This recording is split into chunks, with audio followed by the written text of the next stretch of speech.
The pancreas revives. One young man said, "The doctor said my pancreas is dead." I said, "Is it gangrene? What's dead?" I said, "If there's blood going through that pancreas, it is alive." His name's Dan. He was 20 when he came to us, but at 15 he had a strong course of antibiotics which had damaged his pancreas. It had damaged the beta cells in his pancreas that produce insulin, and he was told his pancreas was dead. He came to us and he had this diet. Now, fruits are okay for a diabetic as long as they're low GI. But Dan, he said to me, "Nope, until I conquer this, I'm not going to eat any fruit." He looked at the grapes on the table and he said, "Nope, grapes are actually very high glycemic index." Now, the first week, he was with us for 4 weeks. He did 2 weeks of program, 2 weeks in the garden. He didn't tell me this till later, but in the middle of the night, if he had a drop in his blood glucose levels, he would take a lolly, or you call it a candy. That would get his blood glucose levels up very quick, very fast. It always gave him a headache. Second week, he decided to stop the lolly and try an apple. It takes a long time to eat an apple in the middle of the night, and that would get his blood glucose levels up. On the third week, he did something else. If his blood glucose levels were going too low, and by the way, why would they be going too low? He's on too much insulin. You see, he doesn't have to be on that high amount of insulin anymore because the food he's taking is not screaming at the pancreas, it's actually giving it a break. So on the third week, if he got a blood sugar ever low in the middle of the night, he would get up and do 30 push-ups. He'd get on the floor and he'd do 30 push-ups and his blood glucose levels came back to normal. Where did that come from? When he started moving the body, his cells were demanding more glucose, so it started plucking his glycogen stores. And as those little molecules of glucose are plucked and fed through here, it raised his blood glucose levels. He told me that he got up one morning and his blood glucose levels were 3. Now in Australia, our readings would be between 5, 6, 7. That would be normal. Well, his were 3. That's nearly pass out. So he had a big drink of water, he had some salt, a big drink of water, went to the bathroom, had another drink of water, put his joggers on and went for some high intensity. At Misty Mountain we've got hills, so running up the hills, walking down the hills, running up the hills. He came back and he tested his blood glucose levels and they were 9. They'd gone from 3 to 9 and he'd eaten nothing. It was his glycogen stores. After the third week, when he started to experience that, he came to me and he said, "Why didn't anyone tell me about glycogen stores?"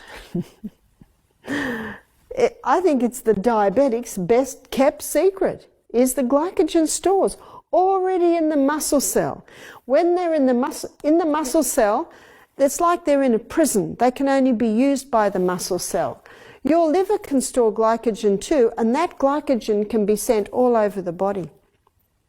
He was a very excited young man. By the end of 3.5 weeks, he dropped his insulin intake by 90%.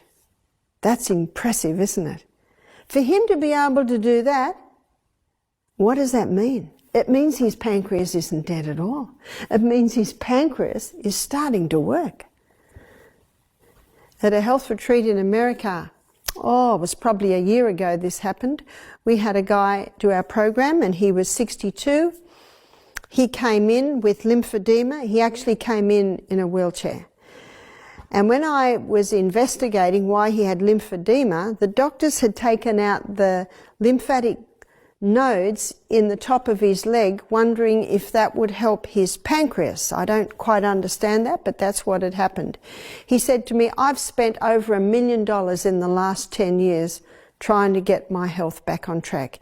He was on 80 units of insulin a day, long and short acting, morning and night. He was on blood pressure medication, he was on cholesterol lowering medication, he was on blood thinning medication. He went through our detox program. We actually decided to get rid of these bandages that were that he'd spent a fortune on for his legs. We started massaging his legs. We got him on the little lymphosizer, you know, like the little trampoline, just jogging away. That gets the lymphatic fluid moving very nicely. We had him on some herbs. He had to be careful not to walk too much because of the weight down on his legs. So he was with us for 2 weeks. By the end of those 2 weeks, he was on 10 units of insulin a day. So he'd gone from 80 units of insulin to 10 units of insulin a day. He was off most of his medication. He said to me, I am on no insulin. He was told he would never be off the insulin. He said to me, I've lost 95 pounds. 95 pounds in 2.5 months. He said to me, he said, whatever you say, I will do. He used to sit next to me at the table when we ate, and he'd say, have I got the right food? Am I doing it right? And I'd have a look and I'd say, yeah, good amount of salad. Yeah, give me one of your potatoes. Don't have 2 potatoes, just have one. So we'd look at that. And for breakfast, he'd only have the low GI fruits, which are all your berries, your strawberries, your cherries. He was focused. Now, this man is in his mid-60s. He said to me in the email where he told me he's off all his insulin, he's off all his medication, he's lost 95 pounds in weight, and his aim was by Christmas, so that's only a month away, I think he's aiming to have lost 110 pounds. He said, and I cycle 6 miles a day. You see, there is a formula, and if you abide by the formula, it works. Don't believe it when you're told your pancreas doesn't work.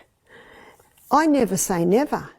And there's a beautiful verse in the Bible, it's easy to remember, it's Ezekiel 36:36. It says that the heathen that the left round about might know that I, the Lord God, build the ruined places. That's ruined pancreases. That I, the Lord God, build the ruined places and plant again that which was desolate. For I, the Lord God, hath spoken it, and I will do it. Lovely promise to claim when you're looking at reviving an organ or any part of your body. And in Psalm 119, these verses, I think, apply very much to this man. In verse 69 it is, of Psalm 119. Verse 69, before I was afflicted, I went astray, but now I have kept thy word. And in the same psalm, but down to, I think it's verse 70, it says, it is good for me that I have been afflicted, that I might learn thy statutes, or thy laws that govern the body. You see, this man, if he hadn't got that sick, he would never have learnt these ways. So what I say is, don't wait till you get sick. Start giving your body the right conditions now so that you need never get to that. And then when we come up to verse 73, Psalm 119 states, thy hands have made me and fashioned me. Give me understanding that I might learn thy commandments. Learn thy laws, the laws that govern the functioning of the human body. So to conquer diabetes, pure air. We must have lots of pure air. Check your pillows, check your quilts, check the carpet in your room, check that you can have open windows every night. Make sure the air that you're breathing while you're sleeping is the freshest of air. Sunshine, allow sun to go on the pancreas every day. Well, we're in Vancouver, there's not a lot of sun. I saw a little bit today. As soon as you see it, run out, lift your top up. Remember, under your left rib is your pancreas. The sun penetrates very, very deep. Temperance, not taking anything into the body that will harm it and taking in moderation the good things. Number 4, no. Some things must be eliminated. No caffeine. Caffeine causes an insulin response. So caffeine puts a load on the pancreas. How does caffeine cause an insulin response? Well, caffeine, when it goes into the body, creates it's like a crisis or a stress response. That's why people say, oh, I love my coffee, gets me up and going. I say, yeah, that's because you've had a crisis.